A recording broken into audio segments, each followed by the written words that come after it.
Hello friends, मैं मनीष स्वागत करता हूं आपका maths by Manish sir YouTube channel पे। टॉपिक है हमारा सिंप्लीफिकेशन, सरलीकरण और क्लास है हमारी दूसरी। क्वेश्चन है हमारा, यदि किसी संख्या का तिगुना उस संख्या के 3/5 से 60 अधिक हो तो वह संख्या क्या है। तो माना मैंने वो संख्या मान ली x, संख्या क्या मान ली x। उसने बोला यदि किसी संख्या का तिगुना, तो x का 3 गुना करते हैं 3x, और उस संख्या के 3/5 से, मतलब उस संख्या कौन सी थी x के 3/5 से कितना अधिक है 60। तो मैं यही बोल सकता हूँ कि उस संख्या के तिगुने में और उस संख्या के 3/5 में कितने का अंतर है, 60 का अंतर है। क्यों? क्योंकि चाहे कम हो चाहे ज़्यादा हो तो उसका मतलब होता है क्या, अंतर। जैसे कि मैं श्याम से 5 वर्ष बड़ा हूँ, तो इसका मतलब ये है कि उसकी उम्र में और मेरी उम्र में 5 साल का अंतर है। या मैं रवि से 5 साल छोटा हूँ, इसका भी मतलब वही हुआ। तो सेम, यदि किसी संख्या का तिगुना और उस संख्या के 3/5 से 60 अधिक है तो तिगुने में और 3/5 में कितने का अंतर है, 60 का। 3x माइनस ये हो गया 3x/5, 5 15x, 15x में से 3x गए तो 12x, 12x/5 बराबर के 60। 12 से 60 5 बार, तो x की वैल्यू कितनी आ गई 25। तो ऑप्शन नंबर ए हमारा बिल्कुल करेक्ट। क्वेश्चन है, 85 मीटर लंबी एक छड़ को 2 भागों में बांटा गया। यदि एक भाग दूसरे का 2/3 है तो लंबे भाग की माप क्या होगी। तो मैंने क्या किया कि एक मैंने भाग मान लिया x और एक मान लिया 85 माइनस के x, 85 माइनस के x। अब आगे बोला है यदि एक भाग दूसरे का 2/3 है, मतलब एक भाग मान लो x और इसका कितना है 2/3, इसका मैंने 2/3 कर दिया। तो 3 का गुणा x से करेंगे, 3x बराबर 2 पंजे 10, 2/8 16 और 1 17। 2 का गुणा कर लिया 85 से, 2 का गुणा कर लिया x से 2x माइनस किया इधर आएंगे तो कितने हो जाएंगे 5x बराबर 170। तो 5 से 170 कितनी बार कट गए, 5 तिया 15, 5 चौक 20। तो एक x की वैल्यू आ गई 34। तो एक भाग मैंने x माना था, तो x एक वैल्यू आ गई 34 और दूसरी आ गई 85 में से 34 घटा दो, 85 में से 34 घटाएंगे, 85 में से 34 1 51 और दूसरा भाग आ गया 51। तो हमसे पूछा है लंबे भाग, लंबा भाग कौन सा है 51। तो ऑप्शन सी हमारा करेक्ट आंसर है। क्वेश्चन है, यदि ए बी से 40% अधिक है, बी सी से 20% कम है, तब ए अनुपात सी क्या होगा। ए बी और सी मैंने तीनों लिख लिए। देखो इसमें हमें करना क्या होता है, अब हम इसमें माने कैसे। सबसे पहले हमारा प्रश्न ये उठता है कि इसको अरेंज कैसे करें। तो हमने बोला, उसने बोला है ए बी से 40% अधिक है, मतलब ए बी से 40% अधिक है। तो मानो बी को मैं 100 मान लूँ तो ये कितना हो गया 140। लेकिन बी सी से 20% कम है। अब बी सी से 20% कम है तो हम ऐसी संख्या देखते हैं जिसके बारे में कुछ नहीं बोला हो। जैसे कि इसमें सी के बारे में कुछ नहीं बोला है कि सी किसी से इतने % कम है या ज़्यादा है, कुछ नहीं बोला है। तो इसमें हम क्या कर देंगे, सी को 100 मानते हैं। क्या मानेंगे, सी को 100। देखो बी सी से 20% कम है, बी सी से 20% कम है, तो बी कितना हो गया 80। उसने बोला यदि ए बी से 40% अधिक है, ए बी से 40% अधिक है, तो 80 का 140% कितना होगा 14 8 112। तो ए कितना आ गया हमारा 112।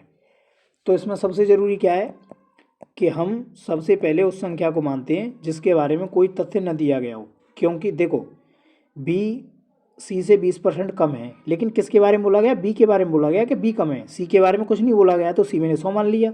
ओके, बी 20% कम था, बी 80 हो गया। ए बी से 40% अधिक था तो 80 का 140% कितना आया? 112। अब ए अनुपात सी पूछा है, ए कितना है? 112 और सी कितना है? 100। 4 से 28 बार, 4 से 25 बार, 28:25। ऑप्शन नंबर ए हमारा बिल्कुल करेक्ट है। अगला क्वेश्चन है, दो संख्याओं का अंतर इन दोनों में बड़ी संख्या के 20% के बराबर है। यदि छोटी संख्या 20 हो तो बड़ी संख्या क्या है? देखो यहाँ पे छोटी संख्या तो हमारी दे रखी है, छोटी संख्या हो गई हमारी x, सॉरी छोटी संख्या हमारी दे रखी है 20। अब बड़ी संख्या मैंने मान ली x। अब प्रश्न है हमारा, दो संख्याओं का अंतर करो इनका, x माइनस के 20। उन दोनों में से बड़ी संख्या की 20% के बराबर है, बराबर बड़ी संख्या क्या है हमारी? x, और इसके कितने परसेंट के बराबर है? 20% के बराबर। ओके, तो 20 से 100 कितनी बार कट गया? 5 बार। कैंची मार गुणा करते हैं, 5 का गुणा x से करो 5x, माइनस 5 का गुणा 20 से करो 100 बराबर, और यहाँ कितना बचा? x। ये x प्लस का इधर आएगा तो किसका हो जाएगा? माइनस का, तो ये कितने बचे? 4x, और ये माइनस के 100 इधर जाएंगे तो प्लस के। 4 से 100 कट गया 25 बार, तो x की वैल्यू हमारी कितनी आ गई? 25। और हमसे क्या पूछा था? बड़ी संख्या हमने क्या मानी थी? x, तो x का मान कितना आ गया? 25। ऑप्शन नंबर ये हमारा करेक्ट है। क्वेश्चन है, एक व्यक्ति अपनी आय का 1/4 भाग खाने पर, 2/3 भाग घर के किराए पर और 630 रुपये शेष बचते हैं, तो उसके घर का किराया कितना है? तो मान लो मैंने उसकी इनकम मान ली x रुपये, आय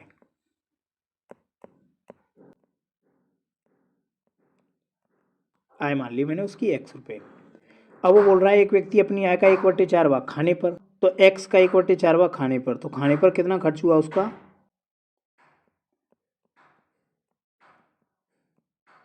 x का 1/4, x/4। 2/3 भाग घर के किराए पर, किराया,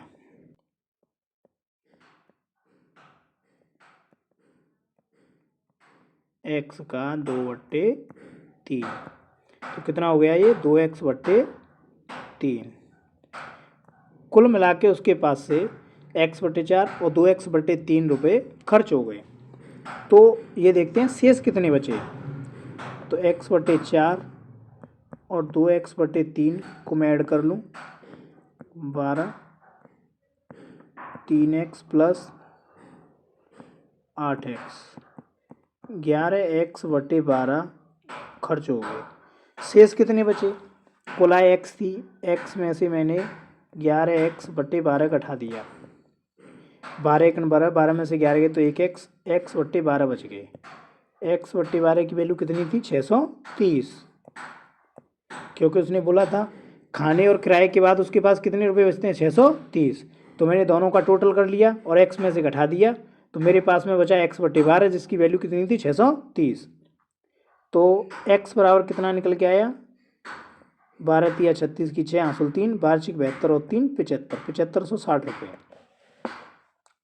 तो अब उसने पूछा है उसके घर का किराया कितना था। टोटल इनकम हमारी 7560 रुपये आ गई, घर का किराया कितना था? 2/3, तो 2/3 निकाल दो 7560 का। 3 से 2520 बार और 2 का गुणा कर दो, 0 2 दूनी 4, 2 5 10, 2 दूनी 4 और 1 5, 5040 रुपये। ऑप्शन नंबर ए बिल्कुल करेक्ट है। किन्हीं 3 क्रमागत विषम प्राकृतिक संख्याओं का योग 147 है, तो बीच वाली संख्या होगी। मतलब 3 विषम प्राकृतिक संख्याओं का योग 147 है। देखो ये हमारी जो संख्याएं हैं वो क्रम से लगी हुई हैं, लेकिन संख्याएं कैसी हैं? विषम। उनका योग कितना? 147। तो मैं क्या करता हूँ, 147 और कितनी संख्या थी? 3, 3 का भाग दे लेता हूँ, 3 चौक 12, 3 नाम 27, 49। 49 में क्या प्राप्त होता है? औसत। क्या प्राप्त होता है? औसत। औसत माने बीच की संख्या, बीच की संख्या 49। एक सबसे इससे पहले एक छोटी विषम संख्या 47 और इसके एक बाद वाली विषम संख्या 51। ये हमारी संख्याएं हैं जो कि हमारी क्रम से लगी हुई हैं और इनका योग कितना है? 147। अगर कभी भी क्रमागत विषम संख्याएं या सम विषम संख्या या क्रमागत कैसी भी संख्या बोल दे तो उनका सबसे पहले क्या निकाल लो, औसत। औसत से हमें मध्यमान प्राप्त होता है, बिल्कुल बीच का। तो हमारी बीच वाली संख्या कौन सी हो गई, 49। ऑप्शन नंबर सी हमारा करेक्ट आंसर है। 30 पेन तथा 75 पेंसिल कुल मिलाकर 510 रुपये में खरीदे गए। यदि एक पेंसिल का औसत मूल्य 2 रुपये था तो एक पेन का औसत मूल्य 2 रुपये। 30 पेन और 75 पेंसिल थी। 30 पेन प्लस 75 पेंसिल,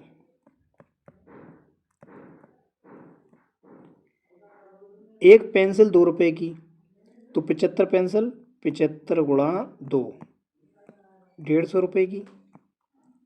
अब 510 रुपये में से 150 रुपये की क्या हो गई, पेंसिल। तो 510 में से मैं पेंसिलों का मूल्य घटा दूं, ये कितना बचा, 0,6,360। अब ये 360 मेरे पास जो मूल्य बचा ये किसका बचा, 30 पेनों का। तो 30 का मैं भाग दे दूं 360 में, 30 एक 29, 6 बचे 0, 30 दूनी 60। तो हमारे पास में जो एक पेन का औसत मूल्य आया वो कितना आया, 12 रुपये। एक पेन कितने का है, 12 रुपये का। क्वेश्चन है, एक रेलगाड़ी यात्रियों से भरी हुई है। पहले स्टेशन पर 1/3 यात्री उतर जाते हैं तथा 96 यात्री गाड़ी में चढ़ जाते हैं। दूसरे स्टेशन पर आधे यात्री उतर जाते हैं और 12 नए यात्री चढ़ जाते हैं। यदि इस समय कुल यात्रियों की संख्या 240 हो तो प्रारंभ में गाड़ी में कुल कितने यात्री थे। माना प्रारंभ में कुल यात्री थे x,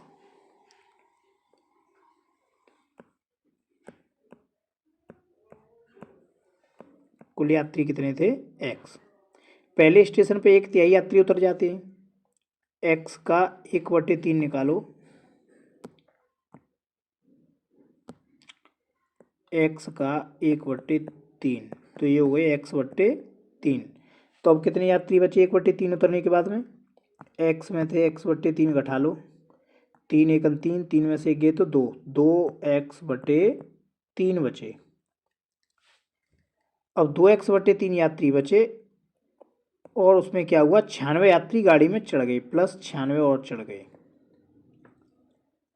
अगला स्टेशन आता है, आधे यात्री उतर जाते हैं। तो कितने बचते हैं हमारे पास में, आधे उतरने के बाद में आधे यात्री बच गए और 12 यात्री नए चढ़ गए, 12 यात्री नए चढ़ गए।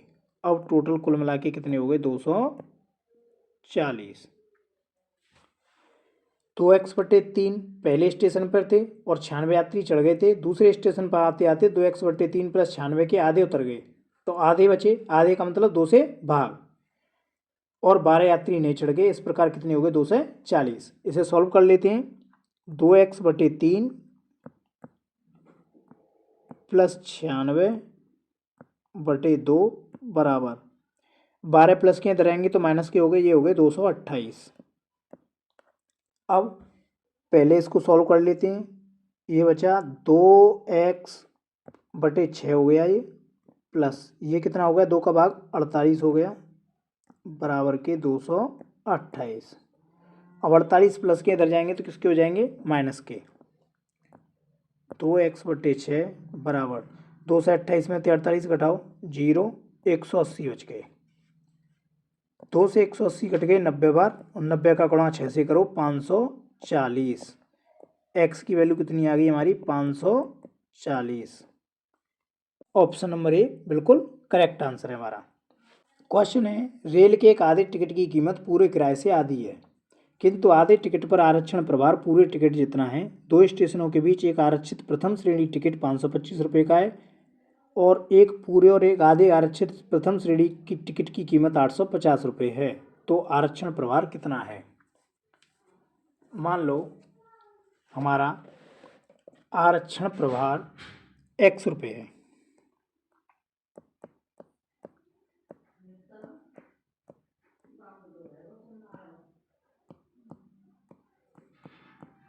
x रुपये। लेकिन ये हमसे कहना क्या चाह रहा है कि आरक्षण प्रभार, जैसे तुमने एक टिकट ली उस पर भी आरक्षण प्रभार x रुपये है, चाहे आप आधी टिकट लो उस पर भी आरक्षण प्रभार x रुपये है। लेकिन जो टिकट का वास्तविक मूल्य है बिना आरक्षण प्रभार के वो एक टिकट का जितना है और आधे टिकट का एक टिकट से आधा मूल्य है, लेकिन आरक्षण प्रभार दोनों पे बराबर है। तो उसने बोला हमसे कि दो स्टेशनों के बीच एक आरक्षित प्रथम श्रेणी टिकट 525 रुपये का है। प्रथम श्रेणी टिकट कितने का है? 525 रुपये का। तो मैंने टिकट की वास्तविक कीमत मान ली, टिकट की कीमत 22 रुपये। तो एक टिकट की कीमत कैसे बनेगी? आरक्षण प्रभार plus ticket x plus Y बराबर के 525 रुपये। ये हमारी एक टिकट की कीमत बनती है।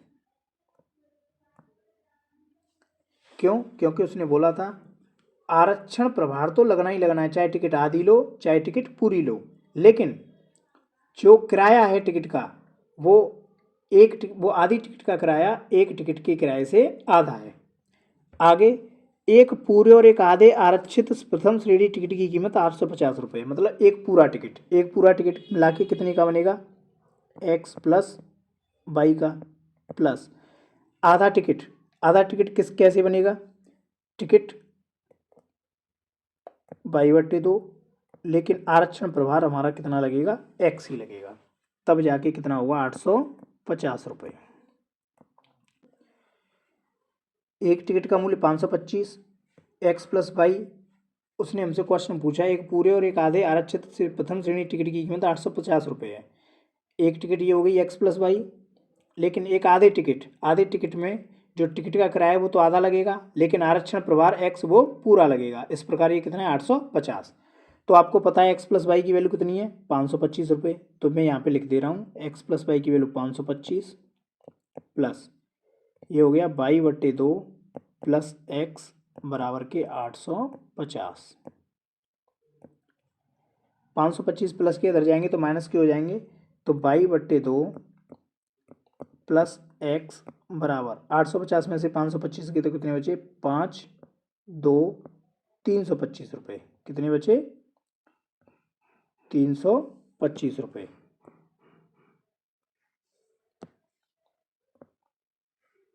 वाई बट्टे 2 प्लस x।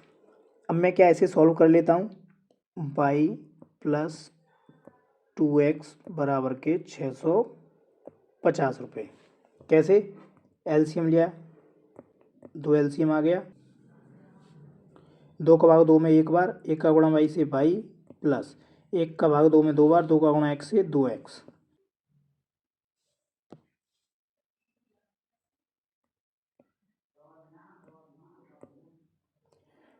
तो वाई प्लस 2x और 2 का गुणा 325 से किया 650।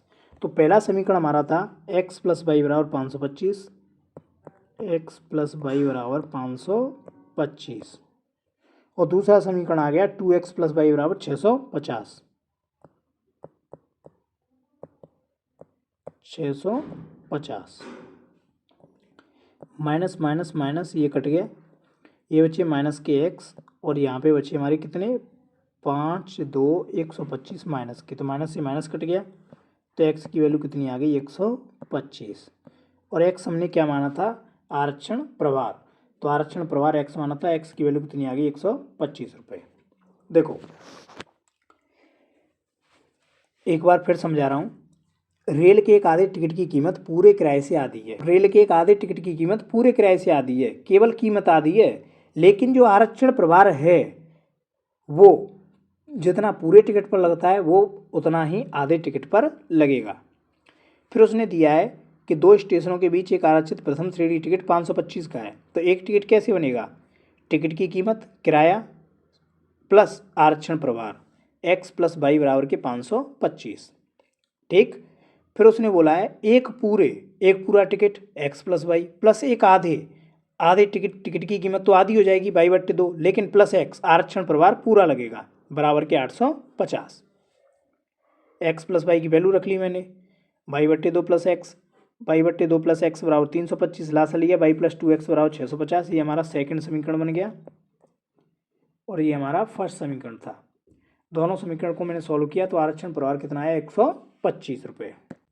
क्वेश्चन है एक गिलास जिसमें आधा दूध भरा है उसका वजन 600 ग्राम है, जबकि खाली गिलास का वजन 200 ग्राम है। मतलब हमारे पास में गिलास से आधा दूध भरा हुआ है, गिलास है वो आधा दूध से भरा हुआ है, उसका वजन 600 ग्राम है, खाली गिलास 200 ग्राम, केवल गिलास का वजन है, गिलास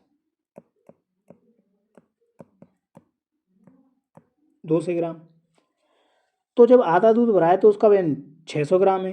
तो इसका मतलब क्या है कि जब गिलास आधा भरा हुआ होता है, दूध आधा होता है, दूध आधा दूध, उसका वजन कितना है, 400 ग्राम। तो गिलास जब पूरा भर जाएगा, पूरा भरेगा, तो उसका वजन कितना हो जाएगा, 800 ग्राम, केवल दूध का। किसका, केवल दूध का।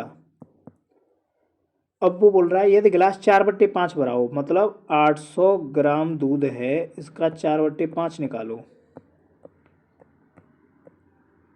640 ग्राम उसमें क्या भरा हुआ है, दूध। कि ये केवल दूध का वजन है 640 ग्राम, और गिलास का वजन कितना है, 200। तो टोटल वजन कितना हो जाएगा, 04840 ग्राम।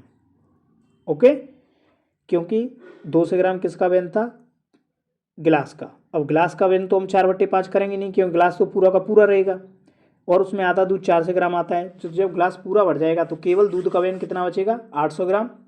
अब 800 ग्राम दूध पूरा गिलास भर जाएगा, लेकिन गिलास कितना है, 4/5 भरा हुआ। तो मैंने दूध देख लिया, 640 ग्राम आ रहा है, और गिलास का वजन 200 ग्राम, तो कुल मिला के कितना वजन हुआ, 840 ग्राम। क्वेश्चन है, एक दूध विक्रेता के पास एक छोटा ड्रम है जो दूध से आधा भरा है। मान लो छोटा ड्रम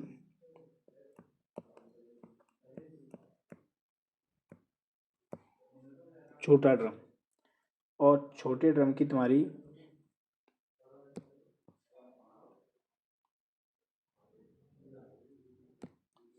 छोटा ड्रम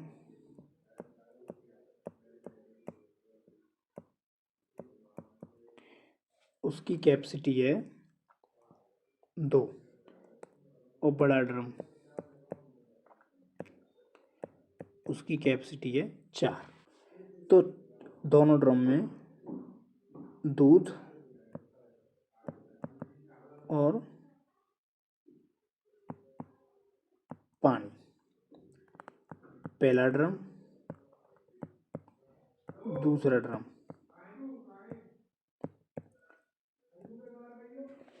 पहले ड्रम में दूध कितना है, आधा, तो मतलब एक दूध है, और दोगुनी क्षमता वाला दूसरा ड्रम है जो दूध से चौथाई भरा हुआ है, मतलब 4 है। बड़ा ड्रम की क्षमता कितनी है, 4, और ये कितना भरा हुआ है, चौथाई। तो इसमें भी दूध कितना है, 1। अब वह दोनों ड्रम में इतना पानी डालता है कि पूरे भर जाते हैं। तो पहले ड्रम की कैपेसिटी कितनी थी, 2, तो इसमें पानी कितना डलेगा, 1, और इसकी कैपेसिटी कितनी थी, 4, तो इसमें कितना पानी है, 1, तो इसमें पानी कितना बचा, 3। अब इन दोनों ड्रमों को एक टब में खाली करता है, तो उस टब में दूध का भाग कितना होगा, दूध कितना बचा, 1 और 1 2, कितने में से, 4 और 2 6 में से। तो 2 1 2, 2 3 6, 1/3 भाग हमारा क्या होगा, दूध। ऑप्शन नंबर बी बिल्कुल करेक्ट है हमारा। क्वेश्चन है, दो संख्याओं के योग का दोगुना। कोई भी संख्या मान लो, दो संख्याओं के योग का दोगुना। मान लो मैं संख्या मैंने मान ली x प्लस एक्स और वाई, एक्स और वाई, दो संख्याओं के योग करो इनका का दोगुना, कितना है, 80। या आप ये कह सकते हो उनके अंतर का 8 गुना, या आप ये बोल सकते हो उनका अंतर करो, अंतर का 8 गुना, वो भी कितना है, 80। तो बताओ उन दोनों संख्याओं का गुणनफल क्या होगा। 2 से 80 कितनी बार, 40 बार, और 8 से 80 10 बार। तो x प्लस वाई बराबर के 40, और x माइनस वाई बराबर के 10। वाई से वाई कट गई, 2x बराबर के 50। तो x की वैल्यू कितनी आ गई, 25। x की वैल्यू कितनी आ गई, 25। तो x का मान किसी एक समीकरण में रख लो। जब x की वैल्यू 25 है, x प्लस वाई बराबर 40, तो वाई बराबर कितने आ गए, 15। अब दोनों संख्याओं का गुणनफल क्या होगा, तो दोनों संख्या आएगी 25 और 15, 25 गुणा 15, 15 पंजे 75 की 5, 807, 15 दूनी 30, 30 और 7 37, 375 कितनी आ गया गुणनफल 375। ऑप्शन बी बिल्कुल करेक्ट है हमारा। यदि किसी भिन्न के अंश और हर 2:3 के अनुपात में है, अंश 2x बटे हर 3x, यदि अंश में से 6 घटाया जाए, ओके अंश में से 6 घटा दिया, तो परिणाम वह भिन्न है जिसका मान प्रारंभिक भिन्न का 2/3 है। प्रारंभिक भिन्न कितनी थी 2x/3 और इसका कितना बन गया 2/3, तो ये हो गया 2x माइनस के 6/3x बराबर 4x/9x, x से x खत्म, कैंची मार गुणा 9 दूनी 18x माइनस के 54, 3 चौक 12x, 18 में से 12 प्लस के इधर आएंगे तो माइनस के हो जाएंगे, 6x बचा बराबर के 54 इधर आके प्लस के हो गए, 6 से 54 9 बार, x की वैल्यू आ गई हमारी 9। तो प्रारंभिक भिन्न क्या थी हमारी 2x/3x, तो अंश कितना हो गया 9 दूनी 18 और हर कितना हो गया 9 × 27, तो प्रारंभिक भिन्न का अंश कितना था 18 था हमारा। ऑप्शन नंबर बी बिल्कुल करेक्ट है। क्वेश्चन है, एक व्यक्ति अपनी आय का 1/3 भाग खाने में, 1/8 भाग कपड़े पे तथा 10% दान में खर्च करता है। यदि उसके पास 318 रुपये बचते हैं तो उसकी आय कितनी है। तो मान लो मैंने उसकी आय मान ली x, आय मान ली मैंने उसकी x रुपये, तो एक खाने पर कितना खर्च करता है खाना, आय का 1/3 मतलब x का 1/3, तो x/3, 1/8 भाग कपड़े पर, कपड़े x इंटू 1/8, तो ये हो गया x/8।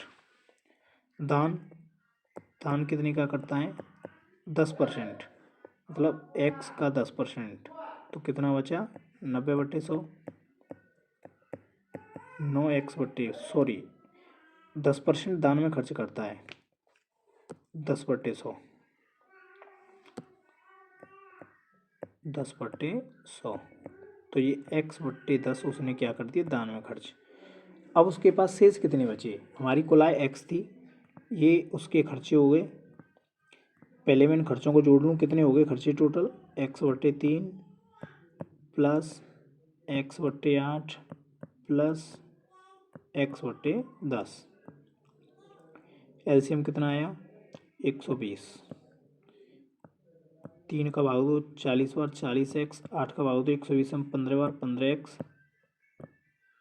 प्लस 10 का भाग दो 12x, 40 और 15 55 और 12 67x/120, उसके पास से इतना खर्चा हो गया।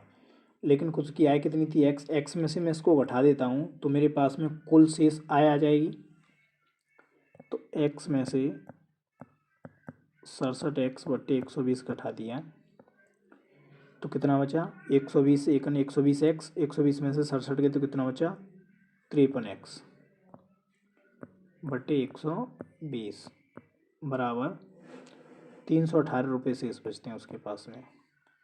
53 से कितनी बार कट गया 6 बार, तो x की वैल्यू आ गई 7200 रुपये, कितनी आ गई 7200 रुपये, 6 का गुणा कर लिया, सॉरी 7200 नहीं 720 रुपये,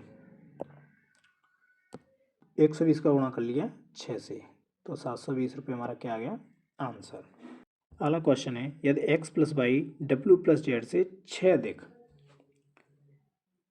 और x - y w - z से 3 कम हो तो x - w का मान क्या है। x + y w + z से 6 अधिक है, 6 अधिक, और x - y बराबर w - z से 3 कम, दोनों समीकरण बराबर हो गए क्योंकि उसने बोला था x + y w + z से 6 अधिक है, तो x प्लस वाई 6 ज़्यादा है, तो समीकरण बनाने के लिए हमें w प्लस जे में 6 जोड़ना पड़ेगा, तभी दोनों x प्लस वाई और w प्लस जेड बराबर होंगे। x minus Y W minus Z से 3 कम है, तो x minus Y W minus Z में से 3 कम कर दो, ये बराबर हो जाएंगे। तो इसमें क्या है, बाई से बाई कट गया, जेड से जेड कट गई, तो यहाँ क्या बचा 2x बराबर यहाँ क्या बचा 2w और प्लस के 3। तो 2w को मैं इधर लेके आता हूँ, 2x माइनस के 2w बराबर के 3, 2 कॉमन लिया, क्या बचा x माइनस के w बराबर के 3। तो x माइनस के w बराबर क्या बचा 3/2, 3/2 मतलब 1.5, 2 का भाग दो 3 में, 2 1 2, 10 लग गया, 0 लग गई, 2 5 10, तो 1.5 आंसर आ गया। तो ऑप्शन सी हमारा बिल्कुल करेक्ट है। किसी कक्षा का पहला पीरियड 10:30 बजे आरंभ होता है तथा चौथा पीरियड 13:45 समाप्त होता है। यदि प्रत्येक पीरियड की समयावधि समान हो तथा प्रत्येक पीरियड के अंत में विद्यार्थियों को 5 मिनट का विश्राम दिया गया हो, तो प्रत्येक पीरियड की समयावधि कितनी है। 13:45 पर हमारा चौथा पीरियड समाप्त होता है और शुरू कितने बजे होता है 10:30। तो चारों पीरियड की अवधि कितनी है 3 घंटे 15 मिनट। लेकिन 4 पीरियड है, पहला पीरियड पड़ेगा 5 मिनट का विश्राम, दूसरे में फिर 5 मिनट का विश्राम, तीसरे में फिर 5 मिनट का विश्राम, चौथे में विश्राम नहीं होगा, उसके बाद क्या होगा इंटरवल, क्या होगा इंटरवल। तो हमारा इस तरह कितने मिनट का विश्राम हो गया 15 मिनट का। तो 3 घंटे 15 मिनट में से मैं 15 मिनट घटा देता हूँ, तो मेरे पास में क्या बचे 3 घंटे। 3 घंटे मतलब 180 मिनट।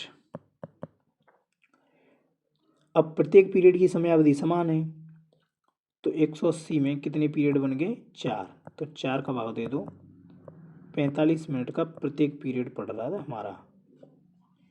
तो ऑप्शन नंबर सी 45 मिनट हमारा आंसर करेक्ट है। दो संख्याओं का योगफल 5760 है और उनका अंतर बड़ी संख्या के 1/3 के बराबर है। दो संख्याओं का योगफल कितना है 5760। मैंने एक संख्या मान ली, एक संख्या x और दूसरी संख्या मान ली मैंने 5760 माइनस के x। अब वो कह रहा है उनका अंतर बड़ी संख्या के, उनका अंतर कितना आया 5760 माइनस के x और माइनस के x। उनका अंतर, दोनों का अंतर कर लिया, बड़ी संख्या के 1/3 के बराबर है। एक किसके बराबर है बड़ी संख्या की मैंने क्या मानी 5760 माइनस के x, और इसके कितने के बराबर है 1/3 के बराबर है। तो 3 का मैं गुणा कर लूँ इधर, 0 3 6 18, 3 7 21 और 22 की 2 हासिल 2, 3 5 15 2 17 माइनस के x माइनस के 2x, 3 से गुणा करेंगे तो माइनस के 6x बराबर के 5760 माइनस के x। ये माइनस के 6x हैं, ये माइनस के x हैं, माइनस के 6x इधर गए तो किसी हो गए प्लस के, और प्लस के 6 में से माइनस के देखो 17,280, ये 5760 प्लस के तो उधर आके किसके हो गए माइनस के, बराबर इधर क्या बचा माइनस x और इधर क्या बचा प्लस के, इधर आ गए ये प्लस माइनस के किस में हो गए प्लस के। तो घटाओ 0, 8 में से 6 के तो 2, 12 में से 7 के तो 5, 16 में से 5 के तो 11 बराबर के ये बचे 5x। 5 से काट लो, 5 दूनी 10, 5 तिया 15, 0 5 चौक 20, तो एक संख्या आ गई हमारी 2304। x कितनी आ गई पहली संख्या 2304 और दूसरी संख्या कितनी आ गई 5760 में से 2304 माइनस करते हैं, 10 में से 4 गए 6, 5 4 3, 3456। दूसरी संख्या क्या आ गई 3456। तो बड़ी संख्या पूछी ऑप्शन बी 3456 बिल्कुल करेक्ट है। निम्न समीकरण 5e9 + 2f8 + 3g7 बराबर 1114 में f का अधिकतम मान क्या है जहाँ ई एफ जी किसी भी अंक के लिए हैं। देखो 5e9 2 F8 3G7, इनको जोड़ के आता है 1114। अब हमें इनमें से F का अधिकतम मान छांटना है। क्या? F का अधिकतम मान। तो सबसे पहले हम क्या करते हैं, 9 और 8 17, 17 7 24 की 4 हासिल आ गई हमारी कितनी, 2। और ये आगे कितना हो रहा है, 5 और 2 7, 7 और 3 10, मतलब इस पे भी हासिल एक आनी है। तो मैं क्या करता हूँ कि हमें F का अधिकतम मान चाहिए। E का मान लो मैंने 0 मान लिया, G का भी मान मैंने 0 मान लिया, तो हासिल कितनी थी, 2, और F मान लिया मैंने 9। तो 9 और 2 11 की एक हासिल एक आ गई, 6 और 2 8 और 3 11। तो अगर हम E बराबर 0, G बराबर 0 मानते हैं तो हमारे पास में F का मान कितना आता है, 9। सब सर्वाधिक F का मान कितना आता है, 9। और हमसे क्या पूछा था, F का अधिकतम मान क्या है। तो F का अधिकतम मान कितना है, ऑप्शन नंबर ए हमारा बिल्कुल करेक्ट है। एक ऑफिस में 1/3 कर्मचारी महिला हैं, महिलाओं में से आधी महिलाएं विवाहित हैं और अब विवाहित महिलाओं में से 1/3 महिलाओं के बच्चे हैं। यदि पुरुषों में से 3/4 पुरुष विवाहित हों और 1/3 विवाहित पुरुषों के बच्चे हों तो विवाहित महिलाओं का विवाहित पुरुषों के साथ क्या अनुपात है। एक ऑफिस है, उसमें 1/3 कर्मचारी महिलाएं हैं और महिलाओं में से आधी महिलाएं विवाहित हैं और विवाहित महिलाओं में से 1/3 महिलाओं के बच्चे हैं। तो मैं क्या करता हूँ, मैंने कुल कर्मचारी मान लिए X, कुल कर्मचारी मैंने मान लिए X। अब इनमें से ऑफिस में 1/3 महिला कर्मचारी हैं, X का 1/3 निकालो, X/3 कौन हो गए, महिला। ये हो गई हमारी महिला। और X में से 2x, X/3 घटाओ, X में से X/3, 3 एकम 3, 3 में से 1 गए तो 2X/3। ये हो गए हमारे पुरुष कर्मचारी। महिलाओं में से आधी महिलाएं विवाहित हैं। अब X/3 में से आधी महिलाएं 1/2, तो X/6 महिलाएं क्या हैं, विवाहित। और विवाहित महिलाओं में से 1/3 महिलाओं के बच्चे हैं। विवाहित महिलाओं में से 1/3 महिलाओं के बच्चे हैं। चलो कोई नहीं, बच्चे बाद में निकालेंगे, पहले हमें ये पता चल गया कि X/6 महिलाएं विवाहित हैं। अब पुरुष, यदि पुरुषों में से 3/4 पुरुष विवाहित हों, 2X/3 हमारे पुरुष थे और इनके 3/4 पुरुष विवाहित हैं, 3/4, 3 से 3 कट गया, 2 से 4 2 बार, तो X/2 पुरुष हमारे क्या हैं, विवाहित। तो हमसे पूछा है और 1/3 विवाहित पुरुषों के बच्चे हों तो विवाहित महिलाओं का विवाहित पुरुषों के साथ क्या अनुपात है। हमसे बच्चों के बारे में कोई क्वेश्चन नहीं पूछा है, इसलिए बच्चे हम नहीं निकालेंगे। हमसे पूछा है विवाहित महिलाओं का, विवाहित महिलाएं कितनी थी, X/6, और विवाहित पुरुष कितने थे, X/2, और उनका हमसे क्या पूछा, अनुपात। तो 2 का गुणा X से 2X और 6 का गुणा X से 6X। X से X खत्म, 2 एकम 2 और 2 तिया 6, तो X/6 हमारी क्या थी, X/6 हमारी विवाहित महिलाएं थी और X/2 क्या थे, हमारे विवाहित पुरुष। तो हमारा अनुपात कितना आ गया, 1:3। एक कर्मचारी का मासिक वेतन 12,600 रुपये है और वह इसका 5/7 भाग खर्च कर देता है। देखो वेतन 12,600 और खर्च 5/7, 1800 बार, 18 पंजे 90, 9,000 रुपये उसका क्या है, खर्च। यदि उसका वेतन 1/3 बढ़ जाता है, 12,600 का 1/3 निकालो,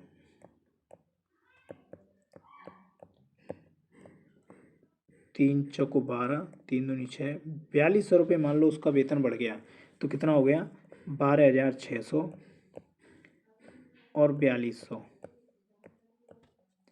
00861, 16,800 उसका वेतन हो गया। और खर्च में वर्तमान खर्च के 1/5 खर्च 9,000 रुपये था, 1/5 भाग की वृद्धि हो गई, 1/5 निकालो 1,800 रुपये। तो अब खर्च कितना हो गया 9,000 और 1,800, 10,800 रुपये अब क्या हो गया खर्च। तो वो अपने वेतन का कितना हिस्सा बचा पाएगा, 16,800 में से 10,800 रुपये उसके खर्च हो जाते हैं। तो बचत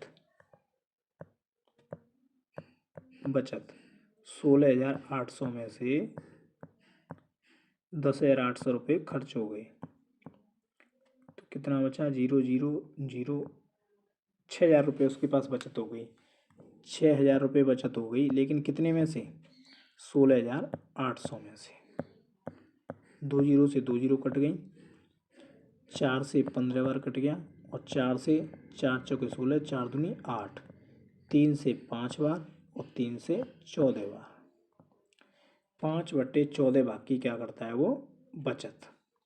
किसी परीक्षा में सही हल पर 3 अंक प्राप्त होते हैं परंतु गलत हल पर 2 अंक काटे जाते हैं। एक छात्र ने 50 प्रश्न हल करके 75 अंक प्राप्त किए तो सही हल प्रश्नों की संख्या क्या है। देखो सही और यहाँ लिखा मैंने गलत। सही पर कितने अंक मिलते हैं +3 और गलत पर 2 अंक काटे जाते हैं -2। उसने कुल 50 प्रश्नों का हल किया तो मैंने माना उसने 50 प्रश्न सही हल कर दिए तो उसे कितने नंबर मिलते 150। और 50 प्रश्न उसने गलत कर दिए, 50 प्रश्न उसने गलत कर दिए तो कितने नंबर कट जाते उसके 100। लेकिन उसे कितने अंक प्राप्त हुए 75। अनुपात लगाओ -100 माइनस वो 75 में से -100 गए तो कितने बचे -175 और 150 में से 75 गए तो कितने बचे 75। 25 सत्ते 175, 25 तिया 75, 7:3 आ गया। अनुपात क्या आ गया हमारा 7:3। अब कुल अंक उसने कितने प्राप्त किए थे, सॉरी कितने प्रश्न हल किए थे उसने 50 और पटे 7 और 3 10। हमसे पूछा है सही प्रश्नों का अनुपात कितना था 7। तो 10 से 50 कितनी बार 5 बार, 5 का गुणा 7 से कर लो शतपथ 35 प्रश्न का उत्तर उसने क्या किया था सही। ऑप्शन नंबर बी बिल्कुल करेक्ट है। हमें क्या करना है इसे हम एलिगेशन लगा के सॉल्व करते हैं। जैसे सही लिख लिया इधर गलत लिख लिया, सही पे 3 अंक और गलत पे -2 अंक। मैंने माना कि उसने 50 प्रश्न क्या है सही हल किए तो कितने नंबर मिलते उसे 150 और वो 50 को गलत कर देता तो कितने नंबर काटे जाते -100। लेकिन उसने कितने अंक प्राप्त किए 75। 150 में से 75 गए तो कितने बचे 75, -100 में से 75 जाएंगे तो कितने बचेंगे -175 क्योंकि माइनस माइनस दोनों जुड़ जाएंगे। चिन्ह कोई मायने नहीं रखता है, मैंने उसे हटा दिया यहाँ पे 25 से काट लिया, 25 सत्ते 75, 25 तिया 75, 7 और 3 10 हो गए। 50 प्रश्न और उनका अनुपात का योग कितना आया 10 और सही के नीचे कितना था 7 गुणा कर दिया 7 से उत्तर आ गया हमारा 35। क्वेश्चन है बाल दिवस पर 540 बच्चों में मिठाइयाँ समान रूप से बांटी जानी थी। 540 बच्चे थे, उनको बराबर मिठाइयों में कुछ मिठाइयाँ बांटी जानी थी, लेकिन उस दिन 120 बच्चे नहीं आए तो प्रत्येक बच्चे को 4 मिठाइयाँ अतिरिक्त मिली। तो 120 बच्चे नहीं आए तो बच्चे कितने थे 540 में से 120 माइनस करो,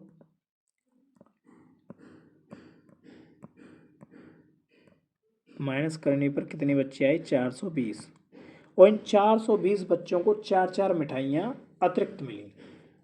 कितनी मिठाइयाँ अतिरिक्त मिली 4 मिठाइयाँ। तो 420 गुणा 4 कितनी मिठाइयाँ अतिरिक्त मिली 4 दूनिया 4 चौक 16, 1680 मिठाइयाँ हमारी क्या हो गई अतिरिक्त बट गई। यदि सही बच्चे उपस्थित होते तो प्रत्येक छात्र को कितनी मिठाई मिलती। देखो माना 540 बच्चों में x मिठाइयाँ बांटी जानी थी, लेकिन उस दिन कितने बच्चे आए 420 बच्चे आए और 420 बच्चों को x प्लस 4 मिठाइयाँ मिली। क्लियर है? 540x बराबर 420 का गुणा x से करो 420x प्लस इससे गुणा किया सो कितना आया 1680। ये इधर आ गए तो 540 में से 120 गए तो 120x बराबर 1680। 120 से 1680 कितनी बार कट गए? 14 बार। तो x की वैल्यू कितनी आ गई? 14। तो हमने कितनी माना था शुरुआत में? बच्चे 14 बच्चे माना था। तो प्रत्येक को या सही बच्चे उपस्थित होते तो प्रत्येक को कितनी कितनी मिठाइयाँ मिलती? 14 मिठाइयाँ मिलती। ऑप्शन नंबर ए बिल्कुल करेक्ट है हमारा। फ्रेंड्स क्वेश्चन है, कुछ दोस्तों ने पिकनिक पर जाने की योजना बनाई तथा कुल खर्च 108 रुपये निश्चित किया, परंतु उनमें से 3 दोस्त पिकनिक पर नहीं जा सके तो प्रत्येक दोस्त को 3 रुपये अतिरिक्त देने पड़े। तो बताओ शुरू में कितने दोस्तों ने योजना बनाई? देखो फ्रेंड्स, हम क्या करते हैं, इस क्वेश्चन को ऑप्शन से सॉल्व करने की कोशिश करते हैं कि मान लो शुरुआत में 10 दोस्त जाने थे तो 108 में तो 10 का भाग ही नहीं जाएगा, तो option number 1 cancel. Option number 2 12, 108 में 12 का भाग दो, कितनी बार गया? 9 बार।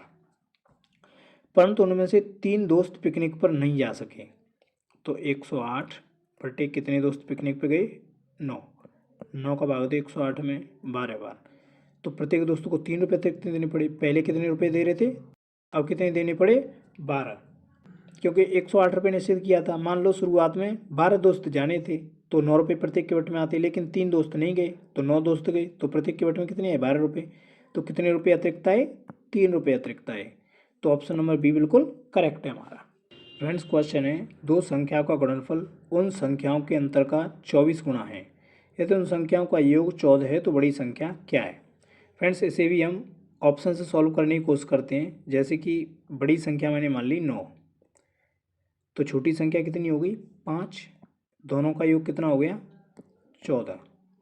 दोनों का योग कितना हो गया? 14। 9 और 5 14।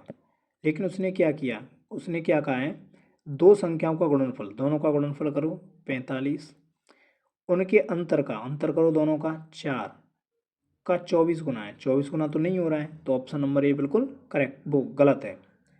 ऑप्शन नंबर बी 8 और दूसरी संख्या हमारी कितनी हो गई? 6, तो योग कितना हो गया? 14। उसने कहा दो संख्याओं का गुणनफल करो 48 और अंतर करो 8 में से 6 गए तो 2 का कितना गुना हो गया? 24 गुना। दो संख्याओं का गुणनफल दोनों संख्याओं के अंतर का 24 गुना है। गुणनफल 48 हो गया, अंतर 2 हो गया, 2 का 24 गुना आ रहा है 48 और दोनों संख्याओं का योग कितना है? 14। तो बड़ी संख्या क्या है? बड़ी संख्या कितनी होगी हमारी? 8। ऑप्शन नंबर बी बिल्कुल करेक्ट आंसर है हमारा। फ्रेंड्स अगर आपको हमारी वीडियो पसंद आई हो तो चैनल को सब्सक्राइब करें और ऐसी वीडियो देखने के लिए हमारे बेल नोटिफिकेशन आइकन को जरूर दबाएं।